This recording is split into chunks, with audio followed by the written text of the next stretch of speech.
Bismillahirrahmanirrahim. Assalamualaikum warahmatullahi taala wabarakatuh. Salam bahagia. Salam pertengahan Ramadan. Apa khabar saudara semua? Saya mendoakan agar anda semua sihat walafiat. Hari ini kita dah masuk 10 Ramadan ya. Teman-teman, siapakah mereka yang hadir, yang awal sekali hadir? Saudara Mustafa Ilyas, terima kasih. Saudara Mustafa, Saudara Syah Ibrahim sentiasa bersama dengan saya, Saudara Syahrizal Hussein, Harimau Berantai. Saudara Man apa tu gambar lagi Man? Saya suka dengan Man ni. Man JB, banyak gambarnya tu. Apa khabar Mimi, Diksi, Den, Kok Cham, Baharudin, 4 tulang kering. Kita berusaha lah ya. Saudara Faizal Acoy, Man, kenapa tidur tu Man? Ya, Ruby Din bersama pasangannya, saya mendoakan bi sihat walafiat. Saudara Mak Baco, Man Omar, Raja Kamal, Raja Bazian. Apa khabar aku? Sungai Petani sihat ke? Anggrek Rimba, Alan Haji Din, Markim Kamal Ismail, Saudara Syukur Jamil, Saudara Jamil Awang, Hafazah Abu Bakar, gatal pula kepala ni. Saudara Hamidah Ahmad, Amir Dollah, Khairul Paklang. Apa khabar Khairul? Joka, Khatijah Abu Bakar, apa khabar puan? Semoga sihat. Kemelut yang melanda ini segera berakhir. Bersama kita berdoa ya. Saudara Faizal Osman, Nur Samba, bersama sejiwa Hashim Alias. Orang Melaka macam mana? Amir Dollah, Muhammad Safari, Mat Zain, Taram Syah Saleh. Apa khabar? Orang Muang, kopi. Cucu saya nak masuk cepat sikit. Mana ni masuk sikit ni? Ni. Dia mesti nak masuk ni. Okey. Dia kalau saya live dia mesti nak hadir bersama juga. Kalau tak boleh tidur dia kata. Izaman Hamdan Anggrek Rimba. Okey saudara, yang mana tak sempat saya santuni satu persatu, saya mohon maaf, malam ini saya akan santuni ya. Cuma yang saya minta kepada anda adalah like and share supaya saya memberi semangat. Lain tak ada. Saya bukan ada jentera, bukan ada admin, buat sendirian ya saudara. Baik, saya memberi pencerahan kedudukan sekarang hari ini, tanggal 22 April, kita pun telah melaksanakan solat tarawih yang ke-11. Tinggal lagi 18 hari je lagi. Ya, saudara, hari ini kes baru meningkat. Saya sedang sejuk bila tengoknya. Kerana semalam 2,340, hari ini 2,875 warga kita yang dijangkiti oleh virus corona. Menjadikan jumlah terkumpul 384,688 dan mengundang kematian sejumlah 7 orang. Jumlah kematian adalah 1,407. Di Sabah peningkatan begitu ketara 2 kali ganda. Sebab semalam 82, hari ini 160. Di Labuan ada 3. Sarawak ni lah yang agak menyeramkan kita juga ya saudara. Di Sarawak semalam 429, hari ini 474. Di Kedah juga meningkat, semalam 55, hari ini 91. Di Penang langsung tak ceroy. Mami, Combi, Nana. Tak tahulah macam mana di Penang ni, tiba-tiba 144, semalam 111. Awak hampa semua tak mau raya kah? Pastikan menjaga kebersihan diri saudara ya. Di Perak, ini pun satu hal lagi yuk. Kamu ni kawan Tebin, ke mana lah kamu merayapnya? Sudah jadi 49 hari ini. Semalam 34 yang dijangkiti virus corona. Di Selangor hari ini 633 ya saudara. Semalam 526 meningkat, dan hari ini di wilayah Persekutuan juga meningkat. Semalam 291, hari ini 332. Di Putrajaya juga meningkat, semalam 6, hari ini 10. Negeri Sembilan juga meningkat, semalam 24, hari ini 55. Yang ada kelegaan di Melaka, semalam 63, hari ini 42. Tapi di Johor juga ada kelegaan, cuma satu saja, semalam 170 di Johor, hari ini 169. Di Pahang ada banyak kelegaan, semalam 81, hari ini 29. Di Terengganu naik balik, semalam single digit 1, tapi hari ini 22. Tak comel ya. Di Perlis, alhamdulillah Pak Nazir kembali sifat. Tahniah warga Perlis, harum manis. Dan di Kelantan cukup tidak menyenangkan kita, kerana semalam 370, hari ini 662. Mek gapo mek? Janganlah, dah tak ada dah pasal Ramadannya. Jadi berusahalah kita untuk memutuskan jaringan, sebab di Kelantan ni peningkatannya begitu ketara sekali. Dah dah pasang pula dah kawat-kawat besi saya tengok yang di sekitar kawasan di Gua Musang, di Kuala Kerai. Maka pihak berkuasa sudah pun memagar kawasan tersebut. Tak raya lah demo kali ni. Tak adalah, rentah negeri pun tak ada. Dan mantan Perdana Menteri Datuk Seri Najib dia meminta supaya Majlis Keselamatan Negara mengekalkan kuarantin 14 hari kerana terutamanya pelawat daripada India. Ini disebabkan kerana jangkitan dari India itu cukup berbahaya. Malahan saudara ya di England ini pihak berkuasa United Kingdom di England dia tidak membenarkan warga India masuk ke negara tersebut. Dia terus tutup. Ya saudara Syarifuddin Syahri. Jadi kabarnya Pakistan juga merasakan bimbang kerana dengan mutan berkembar COVID dari India dan umum akan sekat pelawat-pelawat semalam. Jadi semalam mereka sudah menyekat tiada kemasukan daripada India untuk pergi ke Pakistan. Begitulah seriusnya dengan negara lain. Jadi kita ni hairannya sebagaimana disarankan oleh Datuk Seri Najib. Beliau mengatakan bahawa kenapa kita masih tidak mengenakan kuarantin selama 14 hari. Ini benda yang berbahaya ya. Baik saudara, itulah yang saya dapat beri laporan tentang kedudukan COVID-19. Hari ini saya ingin memberi sedikit tazkirah, iaitu pesanan buat diri kita ni. Pertama sekali saudara, janganlah kita bebankan diri kita dengan kerisauan tentang dunia.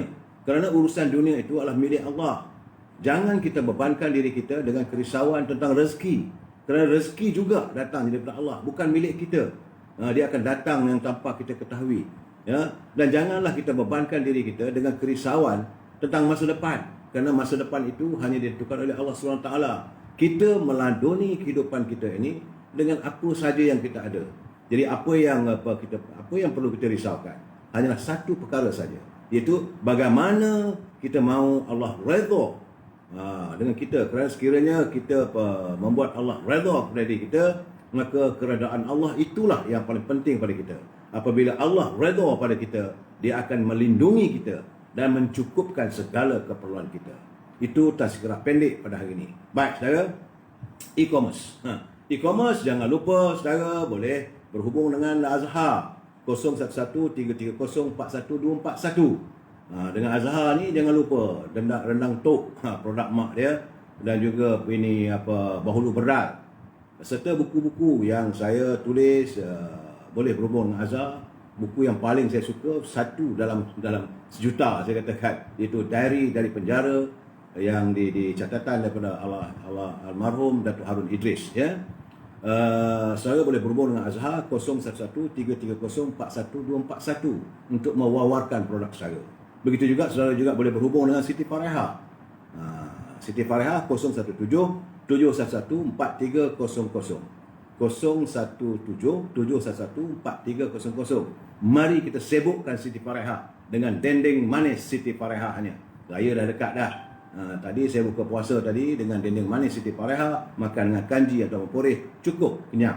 Boleh buat solat tarawih. Tapi tarawih saya 8 rakaat sajalah saudara ya. Dan saudara boleh juga mendapatkan buah-buahan segar daripada Syauqi 012-357-5703. Ini untuk kawasan di Lembah Kelang saja. Berhubung dengan Syauqi. Dan produk sahabat kita yang masuk ke wall saya, dia minta melalui Azhar, dia kata tolong wawarkan, iaitu produk kelapa sejati. Itu hasil daripada saudara Roslan Ishak 019-691-4248. Jadi saudara Roslan mempunyai produknya, iaitu produk kelapa sejati. Dia menghasilkan kerisik, cuka kelapa yang membantu mengurangkan risiko darah tinggi dan strok, serta pati kelapa untuk membantu meningkatkan kelembapan kulit dan mengurangkan risiko penyakit eksema. Saudara boleh layari melalui Facebook Kelapa Sejati ataupun Instagram Kelapa Sejati. Berhubunglah dengan saudara Roslan Ishak 019-691-4248. Dan jangan lupa juga, hari ini baru saya dapat terima kiriman daripada sahabat kita, saudara Zul, iaitu tokoh jamu Kemaman. Saudara Zul 0199170449. Dia minta saya wawarkan produk dia kali ini, iaitu gel gamat extracts. Ni gel gamat extracts. Dia kata dia kalau saya beli ni dapat hadiah percuma 2. Nanti sekejap lagi saya bagi tahu. Gel ini adalah untuk membantu memulihkan luka-luka dalam dalaman badan seperti pembedahan atau pesalin. Ya, saudara, dia gamat jeli ni ya.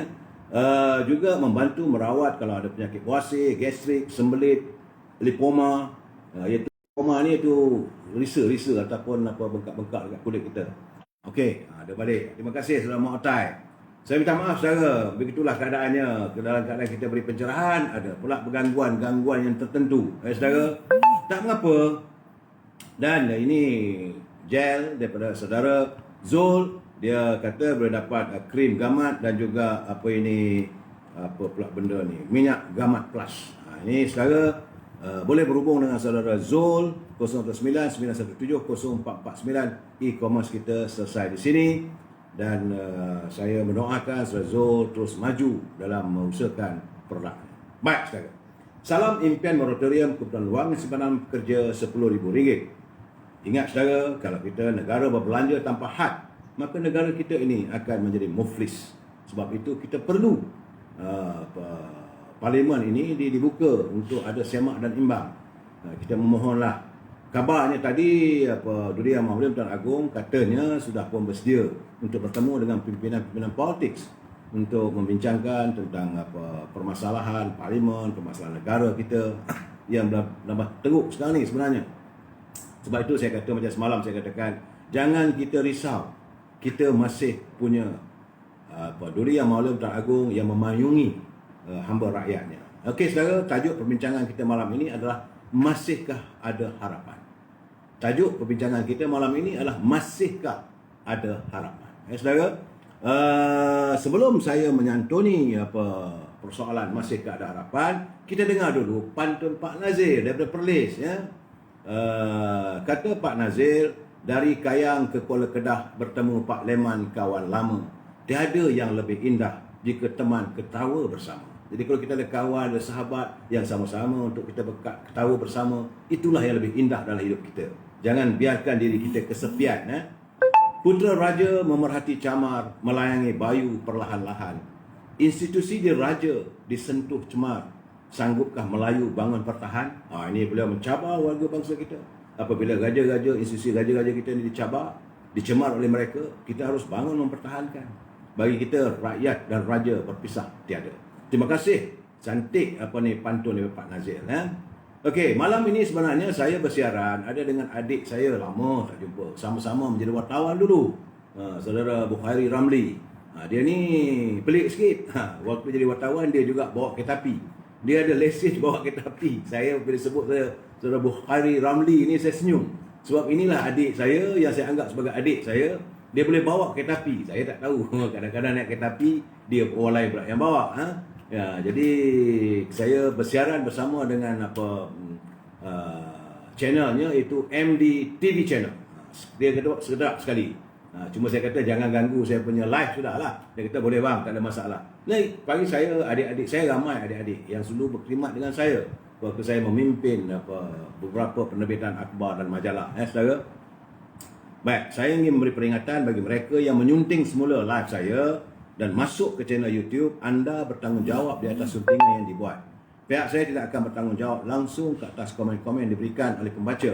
Jadi sila pastikan anda berfikir panjang sebelum anda memuatkan live saya ini ke dalam YouTube yang ada sunting dan sebagainya. Anda bertanggungjawab terhadap sebarang komen. Saya tak ada tempat nak tengok. Saya tak ada kemampuan. Saudara. Dan kalau saudara Mat Otai Harun, selamat malam. Moga pencerahan malam ini memberi makna positif buat warga UMNO. Ya, saudara Mak Otai. Dan saya ingin menyatakan kalau saudara ada tiba-tiba terhenti ni ada ke ni, ada like ke? Teman-teman share, tengok takut terputus-putus ya. Sebab saya menyatakan saudara boleh berbicara, berbincang dengan saya asalkan dengan bahasa yang molek-molek. Kita warga bangsa yang cinta damai. Baik saudara ya. Dan kita mengharapkan agar raya dah dekat dah ni. Moratorium tak ada lagi. Kumpulan Wan Simpanan Pekerja Aisina tak tahu ke mana lagi. Air Lestari pun tak tahu, masih ramai lagi tak dapat. Tadi menghantar kiriman pada saya ramai. Boleh katakan hari ini saya punya telefon saya penuh dengan persoalan-persoalan berhubung dengan KWSP. Apakah daya siapa dapat lakukan hanyalah menyuarakan kekecewaan rakyat. Ya. Dan kabarnya juga ini tadi Perdana Menteri telah pun mengumumkan bahawa kaki tangan kerajaan telah pun memperolehi janji daripada kerajaan untuk mendapat bonus RM500. Jadilah zaman kerajaan Barisan Nasional dulu ribu-ribu sebulan gaji, 2 bulan gaji, sekarang ni tak ada dah. 500 pun 500 lah. Jadi adalah juga untuk boleh belilah baju anak-anak, boleh buat kuih dan sebagainya. Bolehlah cari lemang sebatang 2 saudara ya. Saya melihat keadaan sekarang ni, kenaikan harga ayam mentah sejak akhir-akhir ni menyebabkan peniaga di bazar Ramadan mereka terpaksa meningkatkan jualan mereka. Harga jualan, bukan meningkatkan jualan, meningkatkan harga jualan. Tadi saya pergi ke pasar Ramadan, tadi ayam golek tadi tu mahal. Tengok yang berniaga ni pun termenung juga sebab orang tidak mempunyai cukup kewangan untuk membeli. Sebab ayam yang bekalan yang datang itu harganya mahal. Sebab itu sebagai respon, agaknya sabah malam saya duduk menjerit bahawa Menteri Perdagangan Dalam Negeri dan Haiwan Pengguna Alexander Nantalinggi, dia kata harga ayam meningkat disebabkan peningkatan kos makanan ternakan ayam yang diimport. Masa bila pula kita import ayam? Tak tahulah, mungkin kita import daripada Thailand dan sebagainya. Tetapi masalahnya bagi saya, kalau mereka tidak mengawal semua tu, maka harga di luar kawalan lah. Kalau Kementerian Perdagangan Dalam Negeri dan Haiwan Pengguna campur tangan memastikan harga barangan ini ada harga lantainya, maka tidaklah boleh dinaik ke sebarangan. Itu keadaan saudara ya. Begitu juga saya dapat tahu peniaga ayam golek di Putra Hek di Subang, Puan Siti Zaliha Harun, dia kata dia beli antara 50 ke 1 ekor ayam sehari daripada pengeluar ayam perampiran. Tapi dia dapat membeli ayam pada harga antara RM7.90 ke RM8.90 seekor, dan ini bergantung pada kuantiti dibeli pada hari itu. Jadi kalau harga datang tu mahal, apa lagi yang dia boleh buat? Jadi katanya kabarnya Kementerian Perdagangan Dalam Negeri dan Haiwan Pengguna telah pun membuka untuk mengumumkan bahawa skim harga maksimum musim perayaan telah pun diadakan. Dan begitu juga katanya dia akan mengeluarkan AP untuk mengimport. Cuma kita nak tanyalah, kalau you mengeluarkan AP itu bagi pada siapa? Ini pun saya nak tahu juga. Kita nak tahu, rakyat nak tahu. Jangan pada orang yang sama juga. Maka tidak ada penambahbaikan lah kalau orang yang sama juga diberi AP mengimport. Saya dah berkali-kali mengatakan mereka yang punya kuasa berikan pada warga bangsa kita. Kalau mereka nak berniaga, ya nak mengimport ikan ke, ayam ke, daging ke, berikan. Perlu apa diremehkan, perlu apa banyak sangat red tape dan sebagainya. Dan ini keadaannya. Saya harap supaya pihak Kementerian Perdagangan Dalam Negeri dan Haiwan Pengguna membuka peluang. Jangan hanya untuk orang tertentu saja. Ini saya agak menarik hari ini. Saya melihat satu cerita daripada Terengganu. Di Terengganu, di Cukai di Terengganu, ada kiriman dalam wall saya. Sebab saya tak mampu nak nyatakan gambar ya. Iaitu seorang remaja perempuan. Dia sanggup berbasikal dalam cuti semester ni. Rupanya dia pelajar universiti. Dia mengayuh basikal menjadi penghantar makanan. Dia tak ada lesen nak bawa motor. Jadi dia kayuh basikal untuk mencari tambahan pendapatan. Penyiasat rupanya dia ini adalah cucu kepada mantan Menteri Besar Terengganu, Tan Sri Wan Mokhtar. Malahan bapanya juga adalah bekas mantan ahli Dewan Undangan Negeri kawasan Air Putih, iaitu Wan Nabiha Hannah Wan Abdul Hakim. Baru berusia 19 tahun, gigih. Walaupun panas ke, hujan ke, dia tak ada motor, dia kayuh basikal untuk mencari tambahan dalam keadaan sukar ini. Ini menjadi contoh bahawa janganlah kata orang Melayu ni pemalas. Sebab itu saya katakan Dr. Mahdi dia kata orang Melayu pemalas. Bahasa bila pemalas, pelajar universiti pun ada waktu kesempatan dia sanggup kayuh basikal untuk menjadi pengantar makanan. Itu di kawasan Cukai di Terengganu. Saya rasa begitu juga di sekitar Kuala Lumpur, di Petaling Jaya, di bandar-bandar besar. Jadi begitulah keadaannya. Saya bila tengok benda begitu, cucu almarhum datuknya adalah bekas mantan Menteri Besar Terengganu. Itulah berbezanya pimpinan terdahulu dengan sekarang. Sekarang ni cucu Menteri Besar tak tahulah macam mana kedudukan mereka. Pimpinan dulu saya berjumpa dengan satu orang, macam saya interview live 3 malam ke 4 malam lepas, video Cik Noh. Beliau merupakan cucu kepada mantan pengawal peribadi kepada almarhum Tengku Abdul Rahman. Dia menjadi peguam. Tetapi mereka tidak menimbun kekayaan. Mereka berkhidmat semata-mata untuk rakyat. Tapi pimpinan hari ini, I come first, rakyat kemudian. Itulah keadaannya.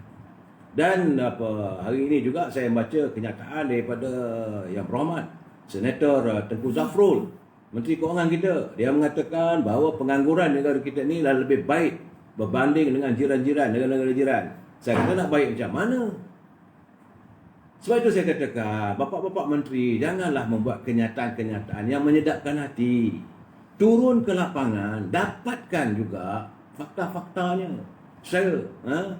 Ni saya tak tahu lah live saya ni okey ke tak okey. Saya tak nampak like daripada saudara. Artinya apakah ini kita kena hack tapi tak apalah, saya bagi pencerahan supaya lepas ni mungkin dalam YouTube juga boleh tengok dan sebagainya. Sebab saya tengok terhenti daripada komen daripada saudara Mat Otai Harun ni terhenti setakat itu saja. So artinya bagi saya live saya ini ada gangguan. Tak apalah saudara, mereka nak ganggulah, buat macam mana pun. Saya redha. Kalau dia kata mengikut kata Tengku Zafrul, dia mengambil contoh kadar pengangguran di Filipina pada tahap 87% pada bulan Februari. Tapi di negara kita ini pada 48%. Bagi saya, iya ke? Betul ke? Student kita dah tak ada kerja dah sekarang ni. Dah menganggur. Tak tahulah saya. Kemudian saya agak terperanjat. Ada satu tragedi. Saya anggap ini sebagai satu tragedi. Iaitu seorang wanita di Perak. Di Perak dia bekerja. Saya tak mau sebut kaum mana. Saya kata itu nanti resis ya. Dia datang daripada pedagang, datang daripada Indonesia. Selama 9 tahun dia bekerja sebagai pembantu rumah yang tidak dibayar gajinya. Seorang wanita warga Indonesia menempuh pengalaman perit, dikerah sebagai buruh paksa selama 9 tahun dan akhirnya dia diselamatkan oleh Jabatan Tenaga Kerja JTK Perak.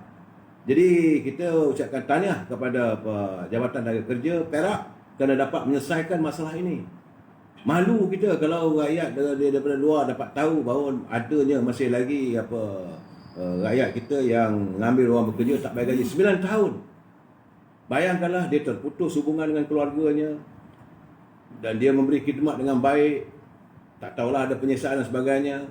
Kerana pengarah JTK Perak, saudara Muhammad Fauzi Abdul Ghani, dia kata wanita berusia 33 tahun itu diselamatkan selepas pihaknya menerima maklumat kejadian itu dari Kedutaan Besar Republik Indonesia pada 30 Mac lalu. Dan ini keadaannya, kita sama manusia pun kita menzalimi. Kalau dah ambil kederat dia tu kebayarlah. Kemudian ada masanya dia cuti, bagilah dia cuti. Dia nak balik jumpa keluarganya. Ini 9 tahun. Jadi inilah keadaan mereka-mereka ini bagi saya lah perlu diseret ke muka pengadilan. Saya harap JTK Perak ambil tindakan yang tegas. Walaupun bukan warga bangsa Melayu, tapi janganlah ini dianggap sebagai resis, sebab ini adalah kes-kes di mana mereka kadang-kadang langsung tidak peka terhadap kehidupan kemanusiaan. Kerana dia katanya pasport milik mangsa yang berada pada agensi pekerjaan swasta tak diberi, dipegang. Kesianlah dia. Jadi saya haraplah supaya Kementerian Dalam Negeri dapat menyelesaikan masalah ini secara tuntas. Jangan lagi, dulu kita ada kes yang kena streka badannya, yang kena pukul, yang kena dera. Kita tak mau dengar lah cerita-cerita ni. Saya minta maaf saudara punya saudara nak berinteraksi dengan saya tak dapat. Masih lagi Mat Otai Harun terlekat begitu saja. Saya tak tahu apa nak jadi, terpulanglah. Saya tak tahu macam mana. Mat, apa nak buat? Setakat itu saja. Hari ini juga kabarnya ringgit Malaysia masih lagi merusut. Kita menghudum lagi. Ringgit Malaysia susut pada RM3.10 berbanding $1 Singapura. Ini yang dinyatakan oleh Yang Berhormat Tengku Razali. Dia cukup khawatir apabila wang kita ataupun ringgit kita ini weaker ataupun lemah. Bila kita lemah, maka pasaran wang kita ni di peringkat antarabangsa, maka nilainya terlalu kecil. Bila kecil, kita nak order makanan. Sebab di negara kita ini 95% kita pergantungan kita pada makanan dari luar ni tidak dapat dinafikan. Jadi kalau wang kita kecil, macam mana nak import beras segala makanan penting, beras, susu, gula dan sebagainya. dengan harga yang tinggi. Sebab duit kita kecil. Dan di Singapura dia tak ada masalah sebab ramai orang melabur dan menyimpan wang, deposit dalam bank-bank di Singapura. Dan bank kita di sini, malahan saya dengar ada pula katanya ada 1-2 bank sedang menimbangkan untuk mengalihkan operasi mereka di luar negara kita. Kalau ini berlaku, maka tentulah ekonomi kita menghudum lagi. Sebab setakat hari ini ringgit Malaysia berlegar pada paras RM3.10 sepanjang hari ini sehingga mencecah RM3.103 sebelum akhir tutup pada paras 3.09. Ini menurut data daripada Bloomberg, saudara. Dan ini merupakan kadar paling lemah lah bagi mata wang Malaysia kita. Sebab itu saya ingin menyantuni juga bantahan.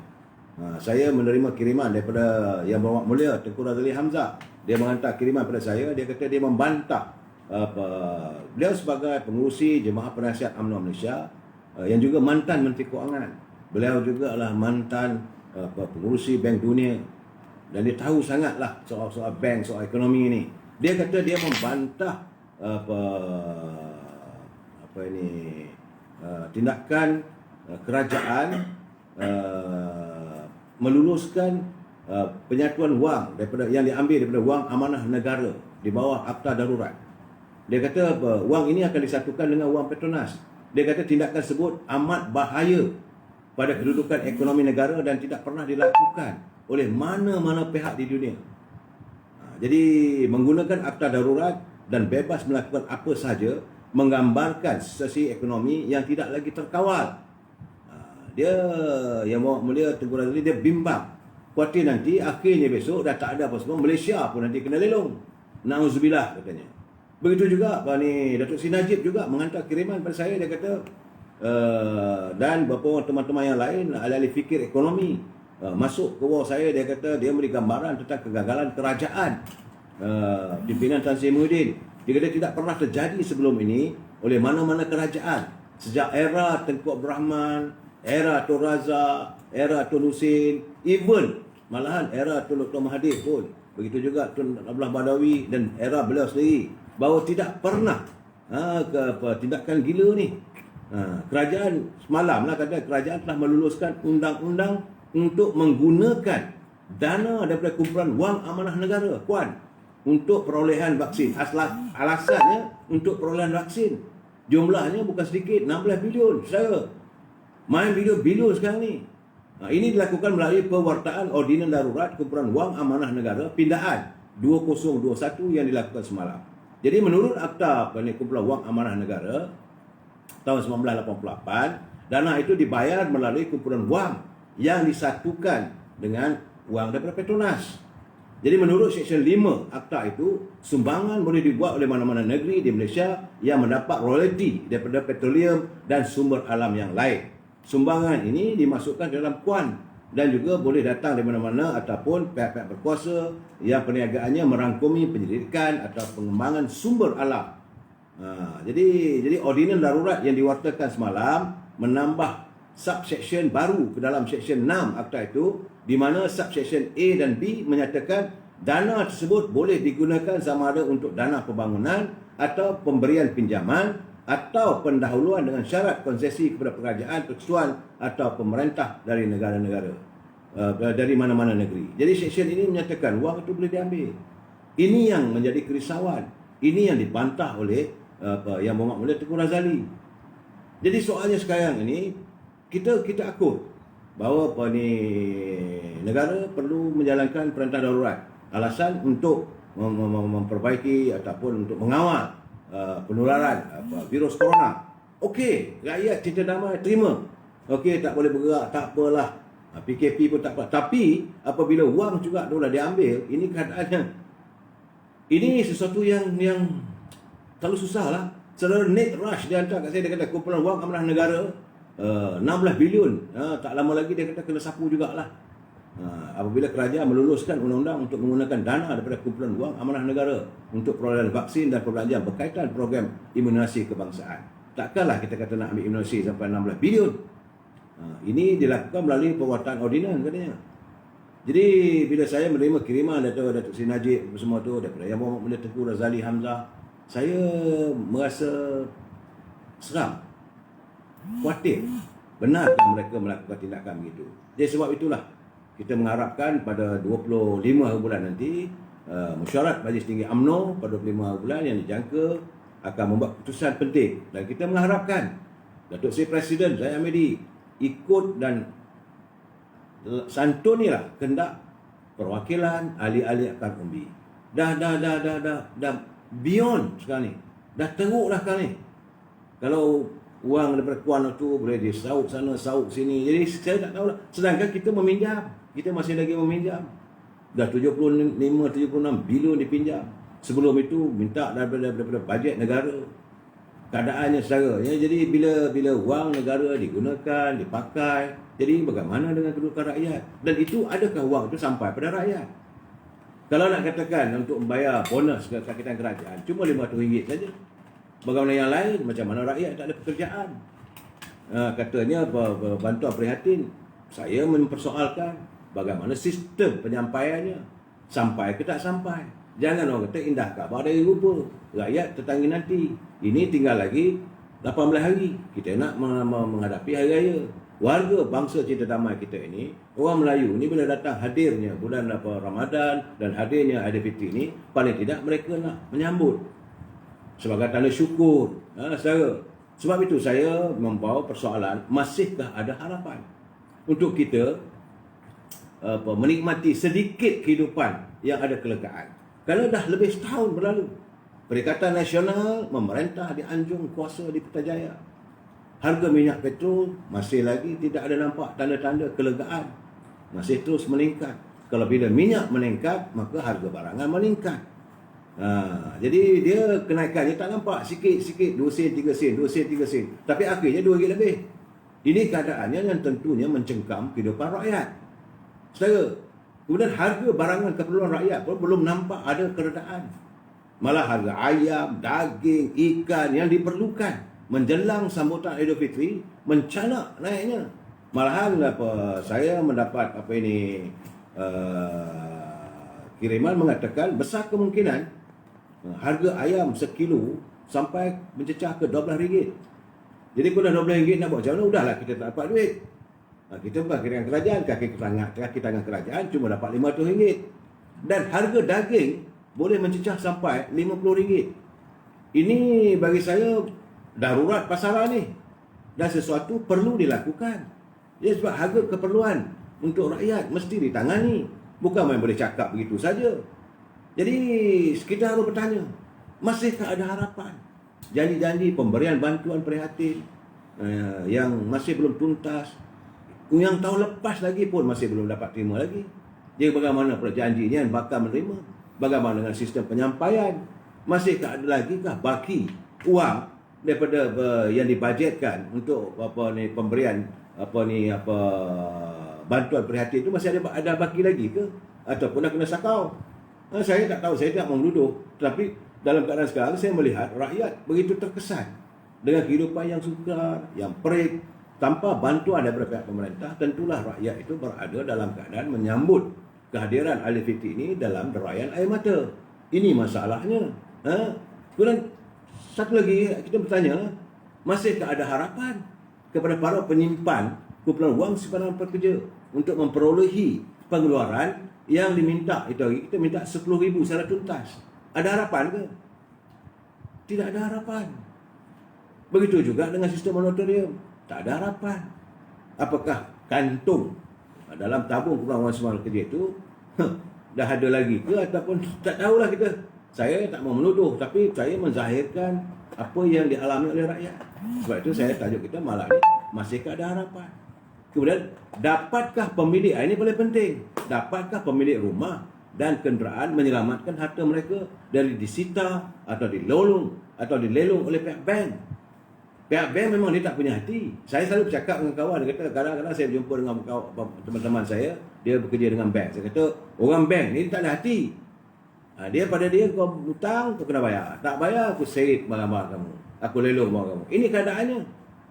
Masih ada harapan untuk kita menyelamatkan hartanah kita. Kenderaan-kenderaan, anak-anak muda yang bergantung kehidupan begitu begitu mengharapkan melalui motosikal yang mereka ada tu, itulah mata sumber untuk mencari pendapatan. Jadi Grab food dan sebagainya. Dan dapatkah si Suazah yang baru menamatkan pengajiannya, yang Teguh Zafrul kata masih lagi dalam keadaan terkawal, dapatkah mereka dijamin pekerjaan 200,000 ni? Adakah pekerjaan untuk mereka? Sebab yang saya lihat ada 2 hari lepas saya naik Grab, saya pun terkejut. Saya tanya, cik, tengok pakaiannya orangnya smart. Cik buat part time ke full time? Dia kata sepenuh masa. Dulu kerja apa? Dia kata, dia tersenyum. Saya sebenarnya dulu saya adalah insinyur, seorang jurutera di sebuah syarikat elektronik yang hilang pekerjaan. Ini yang saya alami. Apa bulan lepas, seorang pilot 2 hari lepas ke 3 hari lepas, dia bawa Grab, sedangkan dia sebagai insinyur, sebagai seorang jurutera. Saya sedih, anak bangsa kita, mereka belajar di pusat pengajian tinggi, tapi apa akhirnya, macam dulu-dulu lah, kalau bekas-bekas askar kita ni, sebelum dia nak bersara, dia akan menjalani kursus. Kebanyakan mereka kursus yang paling mudah adalah kursus plumbing. Tapi bila habis tamat saja dalam tempoh 6 bulan atau 3 bulan di pejabat ini, bekas-bekas tentera ni, maka mereka pun berada di pasaran. Tak ada pasaran lah untuk bekerja sebagai plumbing. Akhirnya bawa teksi. Begitu juga sekarang ni. Kerja sebagai kelulusan sebagai insinyur, kelulusan sebagai peguam, sebagai arkitek, range kepelbagaian, tapi bawa kereta e-hailing lah. Sebab itu saya tanya hari ni, masihkah ada harapan? Masihkah ada peluang untuk anak-anak kita berbaju baru menyambut kehadiran Aidilfitri? Sebagaimana lazimnya era waktu UMNO mentadbir dulu, paling tidak sekurang-kurangnya kita menyantun mereka. Jadi saya tiba-tiba teringat puisi yang ditulis oleh Allahyarham sastrawan negara itu Datuk Osman Awang, dari bukunya himpunan sesajak-sajaknya berjudul Tulang-Tulang Berserakan. Antara bait-bait yang ditulis itu, masih dapatkah anak-anak sekolah berganti baju dan seluar baru serta kasut baru untuk menghadapi alam persekolahan? Jadi saya harap janganlah, saya amat berdoa supaya benda ini tak berulang. Sebab zaman saya dulu, saya zaman kecil dulu, waktu saya kecil sekolah dulu, saya ingat lagi almarhumah ibu saya, dia akan bawa saya pergi kedai beli kasut Fung Keong. Itu untuk kasut hari raya, saudara. Guna stokin putih, seluar warna biru, baju putih. Sebenarnya uniform sekolah. Itulah baju raya yang saya pakai untuk pada hari raya. Kerana zaman itu okey, sebab tahun 60-an kita baru mencapai kemerdekaan, negara sedang membangun, okey. Tapi sekarang ini, dapatkah anak-anak kita ni, anak-anak merdeka, di mana pengisian kemerdekaan telah dilakukan, pembangunan, bagai negara kita makmur, sumber pendapatan yang begitu besar, tiba-tiba hari ini kita berwudum begitu. Saya bersimpati, saya jangan, takkanlah berulang balik zaman saya, sepatutnya tak ada lagi cerita ni. Tapi saya yakin, di desa-desa, di kawasan-kawasan perkampungan, mesti ramai lagi mereka yang tidak mempunyai pendapatan. Macam mana nak buat ini rendang ke? Zaman saya dulu, arwah almarhumah ibu saya dulu, kalau datang saja bulan puasa, dia akan pergi ke sungai, tepi sungai, cari lokan, cari siput. Itulah dijadikan rendang untuk makan bersama dengan lemang ataupun ketupat. Janganlah benda yang sama ini berlaku pada generasi anak cucu kita. Tak sepatutnya. Jadi pimpinan kerajaan kena fikir benda ni. Jangan pergi turun. Jadi ahli-ahli parlimen, anda sebagai ahli parlimen, anda sebagai ketua rakyat, turunlah ke lapangan. Tengok santuni mereka. Rakyat kita yang susah sekarang ni, tersepit betul-betul. Nak usahakan nak raya ni, nak beli, nak makan untuk berpuasa pun belum tahu lagi. Ini keadaan saya dalam keadaan begini. Sedangkan mereka terus berpolitik tak habis-habis. Sebab itu saya dapat satu kiriman daripada Kak Pah. Apa khabar Kak Pah? Kak Pah dia mengatakan kiriman, dia kata, Atuk cuba bermain dengan perlembagaan dan mencari ruang mencipta krisis.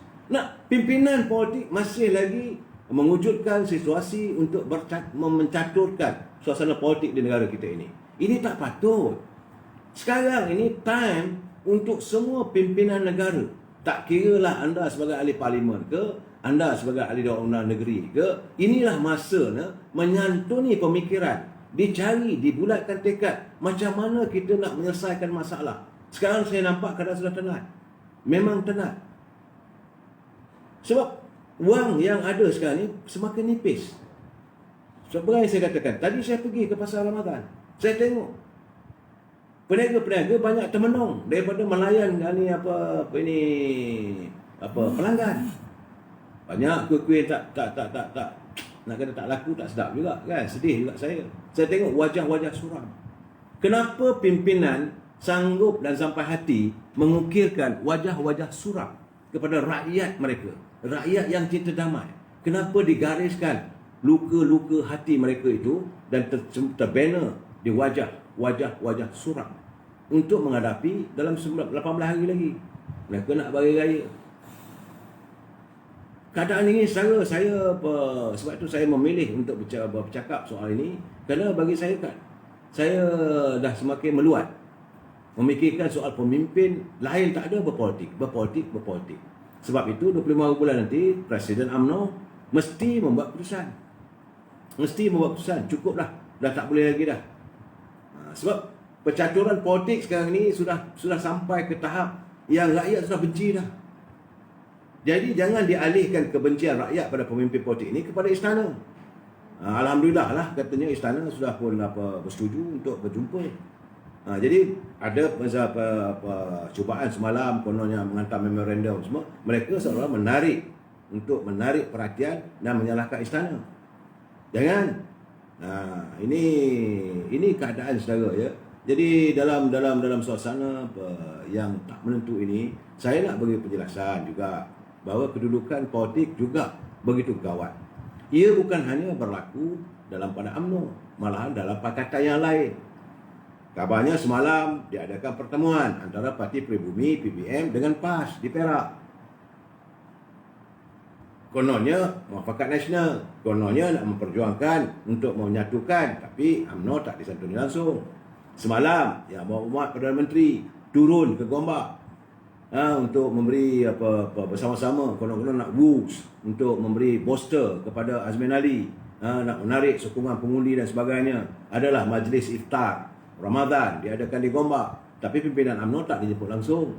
Jadi sebab itu saya katakan UMNO ni hanya sekadar melukut di tepi gantang. Mereka tak umpamakan langsung.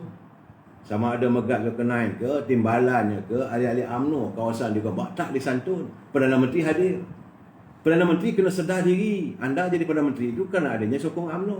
Tapi kalau ini keadaannya, saya amat mengharapkan supaya Presiden dapat menyelami perasaan hati, di dalam hati warga UMNO. Bagaimana kita dilayan oleh mereka-mereka yang berada di anjung kuasa. Dia buat tak tahu je. Saya tengok satu. Tak ada. Tidak ada warga UMNO yang dijemput. Saya bertanya juga. Sebab itu Megat kata, saya lebih ikut dari si Presiden kita. Tak payah nak pergilah, dia kata. Sebab dia nak menyantuni, dia nak mencari pengaruh kepada Azmin Ali. Kononnya, jadi Perdana Menteri nak membantu Azmin Ali untuk, kalaulah Azmin Ali bertanding di Gombak, bagi saya buat macam mana pun, Gombak wuyuk saya. Yang usahlah buat macam mana pun. Perdana Menteri datanglah, turunlah macam mana pun. Bagi saya, Perdana Menteri sia-sia saja waktunya dihabiskan di Gombak, kerana warga Gombak tidak lagi boleh menerima Azmin Ali untuk dilantik sebagai wakil mereka. Ini realitinya. Dan semalam malahan SOP yang diwujudkan oleh Kementerian oleh KKM dilanggar. Orang ni boleh pakai peliput, orang ni tak boleh pakai. Setengah masjid tak boleh nak adakan iftar Ramadan, tapi Perdana Menteri hadir, boleh pula. Jadi macam saya kata dululah, undang-undang 2 darjat.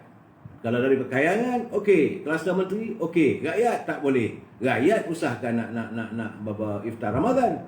Nak semayang tarawih pun tak boleh dah sekarang. Kabarnya macam di Kelantan, besar kemungkinan masjid semua ditutup. Jadi kita menutup rumah Allah. Sebab itu saya bersetuju dengan pandangan Ustaz Kazim Alias. Bila kita dalam masalah, sepatutnya kita mencari Allah. Kita mengadu pada Allah, kita memohon pada Allah, minta supaya segala bara bahaya ini segera diusir daripada bumi kita ini. Jadi bukalah rumah tempat-tempat ibadat. Ini tidak. Sedangkan pusat-pusat yang lain itu masih dibuka. Ini gambarannya. Saya bila melihat semalam Perdana Menteri hadir ke salah sebuah masjid di Gombak untuk meraihkan Azmin Ali sebagai wakil rakyat kawasan Gombak. Tapi dalam keadaan begitu, mereka makan di meja, rakyat cuma tengok saja. Ini pun satu hal lagi. Sebab itu saya kata, mereka pimpinan tega menghirup air mata rakyat. Dalam keadaan, saya tak tahulah, saya yakin ada warga Gombak tu yang tidak mempunyai kewangan yang cukup untuk membeli juadah buka puasa, tapi ada jamuan dan semua. Jadi dia buat meja-meja. Untuk mereka, rakyat tengok saja. Jadi tak apalah. Ada masanya nanti rakyat akan beritahu lah waktu itu siapa raja. Sekarang ni memanglah kamu raja. Kamu menjadi pemimpin. Maka sebab itu saya dari dulu saya bercakap pada teman kawan-kawan saya yang bernama pemimpin. Bagaimana wakil rakyat. Kalau anda turun ke kampung-kampung, turun ke desa-desa, bertemu dengan rakyat, tak payahlah diadakan jamuan besar-besaran dan meja VIP itu anda. Patutnya meja VIP itu diberikan pada warga desa, kawasan anda. Mereka itulah pemimpin anda. Mereka itulah yang nadi, nyawa politik anda. Mereka ini yang perlu disantuni. Bukannya mereka menyantuni kalangan orang-orang yang bergelar pemimpin. Saya lihat, kalau dulu kalau menteri turun, ya, bila menteri turun tu buat jamuan di hotel, rakyat tengok saja. Menteri datang, DO ada, wakil rakyat ada. Kadang-kadang wakil rakyat daripada luar kawasan pun datang. Mereka disantuni. Rakyat tengok saja. Lah sekali rakyat cuma dapat sedap-sedap. Yang sedap-sedapnya pemimpin. Jadi ini satu cara politik yang tak boleh kita terima. Sebab itu, sama malam saya dah bercakap. Masa untuk pimpinan, wakil-wakil rakyat turun, bawa kain pelekat is over. Bawa selai kain batik sebagai oleh-oleh hari raya dah over. Masa untuk gambar konon-kononnya menteri ke wakil rakyat ni kacau dodol, kacau bubur lambuk, over. Itu semua lakonan saja, klise in politics. Kita tak mau lagi melihat adanya pimpinan lebih berlakon seolah mereka ini mau menyantuni rakyat. Yang rakyat perlu santuni sekarang ni, apa perut kami boleh diisi. Jangan kami diisi dengan angin. Anda diisi dengan segala kemewahan. Sebab itu saya sama malam bercakap. Kali ini kalau anda datang dengan kain pelekat, kalau saya lah, bukan itu nilainya. Rakyat nak tahu. Bukan kain pelekat, bukan kain batik. They need cash. Saya kalau bercakap dengan kawan semua, rakyat nak apa? Rakyat nak makan cash. Dia nak tunai. Dia tak mau lagi dengan jamuan itu, jamuan ini. Duduk dalam bawah kemah, bagi makan. Nasi berani. Sekali je. Yang rakyat nak cash. Kalau betul-betul kamu pemimpin yang hebat, yang benar-benar sebab kamu jadi wakil rakyat, gaji kamu tak dipotong. Allowance wakil rakyat 1 sen pun tak dipotong. Allowance menteri 1 sen pun tak dipotong. Jadi turun ke gelanggang, kamu dapat peruntukan macam-macam. Dalam keadaan sekarang ni, inilah masanya kamu menabur bakti, bukan tabur dadak. Saya dapat lagi kiriman lagi. Masih lagi berlaku sekarang ni. Malam ini ada pertemuan di sebuah hotel. Ada lagi pertemuan sebuah hotel untuk membincangkan kedudukan mesyuarat Majlis Tinggi UMNO yang akan berlangsung pada 25 bulan. Sudah ada pertemuan pimpinan tertentu. Saya tahu 4-5 orang berkumpul cari jalan macam mana supaya digagalkan mesyuarat Majlis Tinggi ini untuk meneruskan agenda kehendak rakyat. Ini sedang berlaku, saudara. Mereka sedang berusaha untuk melakukan sabotaj supaya Majlis Tinggi tidak boleh membuat keputusan untuk melaksanakan usul yang dibawa oleh pimpinan akar umbi. Saya tadi pergi ke ibu pejabat, tak dapat kesempatan sebab nak jumpa presiden. Presiden berjumpa dengan pengarah pilihan raya. Jadi presiden dia berborak dengan pengarah pilihan raya, dia berbincang. Sebelum lepas itu saya tanya lagi dengan pegawai khas dia. Selepas dengan Tajuddin, ada lagi dia kata Datuk Sri ada meeting dengan Susah Agung. Kalau gitu tak apalah, saya balik dululah, dia kata. Sebab kita tak boleh mengganggu. Sebab beliau tentulah ada perancangan-perancangannya. Dia berjumpa dengan pimpinan-pimpinan tertentu. Biarkanlah. Jadi kita ni bukanlah penting sangat. Cuma saya nak berjumpa dengan beliau. Saya nak bertanya. Saya akan bertanya dan saya akan menyuarakan hasrat dan kehendak akar umbi. I want to plug to his mind. Datuk Sri, jangan khawatir. Datuk Sri Zahid Hamidi, anda sebagai Presiden UMNO. Sebagai Presiden UMNO, bahawa anda mempunyai segala aparatus dan kena melaksanakan kehendak, cita-cita dan apa cita rasa akar umbi. Perlu disantuni. Rakyat dah tak boleh dah. Ya, saya berbual juga dengan apa ini yang Muhammad yang Muhammad Muda Tengku Razak Hamzah. Dia masih lagi menyatakan bahawa dia dah bagi tahu awal dulu. Macam saya katakan semalam. Tanggal 24 Oktober tahun dulu lagi dah dia kata, jangan adanya ini perintah darurat ini. Kerana bila adanya perintah darurat itu merupakan paku terakhir kepada keranda ekonomi negara. Dan sekarang ini sudah terjadi. Sebab itu saya menuntut kalau betul-betul mereka ikhlas nak jaga rakyat, nak jaga negara, apalah salahnya panggil. Ini jawatankuasa darurat tak tahulah, katanya tak ada memenuhi syarat. Patutnya dibincangkan dalam keadaan negara yang begitu tenat. Kita sebenarnya saudara bukan keadaan yang santai. Kita berada dalam keadaan yang cukup tenat. Sebab itu kita minta supaya pimpinan ketepikanlah segala ego. Betul, kita tahu anda Perdana Menteri. Tapi janganlah kerana sebagai anda sebagai Perdana Menteri, anda boleh pandang enteng cakap orang semua. Tak boleh. Anda sebagai Perdana Menteri sepatutnya mengumpul segala buah fikir dan dianyam dan disantuni untuk dijadikan sebagai titik permulaan untuk perjuangan macam mana kita nak memajukan ekonomi kita. Saya lihat di Indonesia. Di Indonesia waktu Jokowi dia dilantik sebagai presiden, memang dia menghadapi masalah besar. Dia bermasalah dengan Nahdlatul Ulama, dia bermasalah dengan Golkar, dia bermasalah dengan pimpinan. Tapi dia menyantuni semua pimpinan itu. Dan akhirnya, semua buah fikiran ini disatukan dan rakyat berbilang kaum, rakyat warga Indonesia bersatu hati. Hari ini ekonomi Indonesia memalukan kita. Ekonomi Indonesia begitu maju ke depan. Pelabur-pelabur lari terus ke sana. Dan pembangunan, kalau saya pergi ke Indonesia, saya akan melihat macam mana pembangunan acuan yang dilakukan oleh Pak Jokowi. Malahan kita rasa malu. Kereta api laju daripada Jakarta ke Bandung dah hampir siap.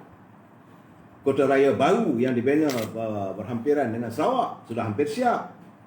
Dan dia meneruskan kerana kestabilan politik. Pimpinan politik tidak bercelaru macam hari ini kita di sini. Kita ni bercelaru. Kerana masing-masing nak tunjuk aku hebat. Perdana Menteri mengatakan you have to follow me. Menteri kata no, saya menteri. Jadi apabila ada perasaan I'm the law. Itu perangai Perdana Menteri 22 tahun lah. I'm the law.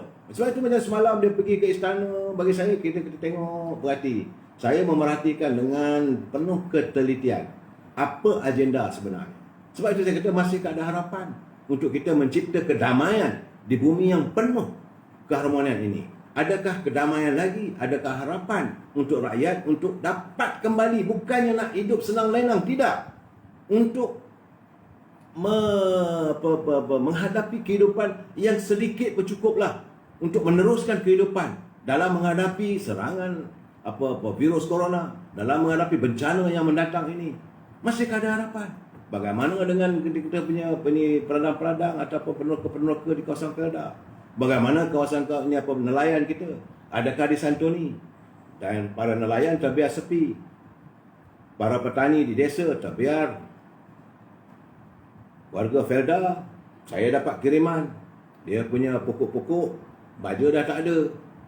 Hutan semak samun, nak bergerak tak boleh, PKP. Dan banyak benda yang tidak tuntas. Dan kilang-kilang semakin sepi. Banyak kawasan-kawasan perusahaan sudah sepi. Rumah-rumah kedai sudah mula ditutup. Ini gambarannya. Saya lalui, saya pergi berjalan, saya perhati, saya melihat dengan mata hati. Bukan hanya melihat begitu saja, dengan mata hati. Apa nak jadi pada ekonomi negara saya? Yang satu ketika lalu, kita begitu makmur. Bumi Malaysia ini dilihat, begitu dikagumi oleh dunia. At one time, negara kita ini dikagumi oleh dunia. Sebab kita mampu untuk meladani kehidupan yang lebih hebat. Tapi sekarang ini di mana kita? Di mana kedudukan kita? Kita yang tercorot di kalangan negara-negara ASEAN. Pimpinan harus memikirkan mencari jalan. Ketepikan ego saudara. Berapa malam saya dah cakap, pemimpin ketepikan ego anda. Enough is enough to sustain your ego. Masa untuk meladani segala buah fikir. Kalau ada para profesor, jangan dibiarkan profesor ini bercakap soal politik. Janganlah orang yang bukan bidangnya, jangan bagi dia bercakap bidang yang bukan bidang dia. Profesor bercakap politik, susahlah. Kalau mereka pakar ekonomi, mereka menjurus kepada macam mana nak memperbaiki ekonomi negara kita. Dan kita ada pemimpin. Kita ada Tengku Razali Hamzah, kita ada Datuk Anwar Ibrahim, kita ada Datuk Najib, kita ada Datuk Zaid Hamidi. These are the leaders. Sebab yang ada sekarang ni dalam kalau saya kata orang marah, dalam kandang kabinet yang ada sekarang ni, kalau saya kata cahaya, orang marah kat saya. Tak ada buah tangan, tidak ada oleh-oleh yang boleh dibawa pulang, tidak ada kudapan untuk rakyat nak jadi bekalan untuk bawa balik, untuk dijadikan okey, ini harapan kita. Tak ada harapan. Menteri Pertanian sepi. Apa harapan pada para petani, pada nelayan, pada peneroka, pada peladang? Tak ada. Itu Menteri Pertanian. Menteri Pengangkutan Wee Ka Siong nak renew road tax pun tak dapat sampai hari ni. Sebab pergi ke pejabat, road tax tak ada, cukai dah bayar. Contoh, nak menggalakkan Menteri Perdagangan, Perindustrian dan Perdagangan Antarabangsa, apa dia buat? Bercakap soal ekonomi kita baik, pelabur akan datang, KDNK kita akan meningkat, FDI kita meningkat. Meningkat mananya? Orang dah lari, kamu kata meningkat. Jangan menipu rakyat. Sepatutnya kamu santuni. Kamu dibekalkan. Di pejabat kamu ada KSU, di pejabat kamu ada TKSU, ada pengarah, ada DES yang jaga bahagian pelaburan otomotif, pelaburan bahagian pembuatan plastik, pelaburan macam-macam ada dekat MITI. Kenapa tidak disantuni? Mereka dibuat formula yang terbaik untuk rakyat, untuk syarikat-syarikat yang menjalankan usaha dagang mereka. Tak ada. Kementerian Kerajaan Tempatan dan Perumahan, mana rumah yang dijanjikan untuk rakyat? Kamu bercakap bahawa rakyat akan dapat, kita akan bina 10,000 rumah. Mana rumahnya? Mana tanahnya? Adakah kamu selesaikan dengan pihak PBT? Adakah kamu berjumpa dengan Tuan Leo? Adakah kamu jumpa dengan YDP? Ini kawasan perumahan untuk perumahan rakyat. Ada? Tak ada. Yang kamu tahu lain, tak ada politik. Apa lagi? Kementerian Belia dan Sukan. Bagaimana kita merangsang anak-anak muda untuk bergiat dalam dunia sektor dagang, dalam e-commerce? Orang dah jauh ke depan. Kita masih lagi berada di takut yang lama. Mengharap. Apa harapan kita lagi? Mana sinarnya? I sinar, EPF, Poci Elek. I Bistari, dah tak ada Bistari dah. Tapi sinar yang kita harapkan adalah santunan daripada bapa-bapa menteri. Sebab itu gaji anda besar. Sebab itu anda duduk dalam keadaan yang mewah. Tak ada rakyat takkan marah. Zaman UMNO Barisan Nasional, menteri dah dapat gaji besar, rakyat tak pernah mengut. Sebab semua buah fikiran mereka turun ke bawah. Rakyat disantuni, kehidupan rakyat dipertahankan, dibela. Ini tidak. Apa jadi sekarang ni? Segala-galanya in the limbo. Sekejap ni, saya tak tahu, saya yakin besok pasti ada lagi berita-berita yang tidak menyenangkan kita, yang cetusan daripada menteri, pengumuman yang bukan-bukan. Macam tadilah, tiba-tiba saja Menteri Kewangan kata bahawa jumlah kadar penganggur Malaysia ni masih baik berbanding dengan negara luar. Nak banding macam mana? Negara Filipina berapa juta rakyat dia, nak banding dengan Malaysia. Cuba buat comparison tu biar betul-betul.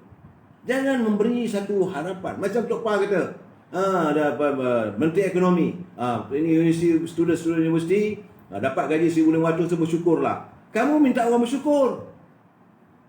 Berapa banyak yang kamu buat sediakan peluang pekerjaan? Kamu Menteri Ekonomi, adakah itu tahap ekonomi kementerian kamu? Ini keadaannya. Saya tak boleh meneruskan pembicaraan malam ini. Saya dah mula naik angin. Kita bincang lagi malam besok. Wabillahi taufiq wal hidayah. Assalamualaikum warahmatullahi wabarakatuh. Selamat malam. Dan insya-Allah besok saya akan mengulas apa yang akan berlaku antara PKR dan UMNO. Silakan. Selamat malam.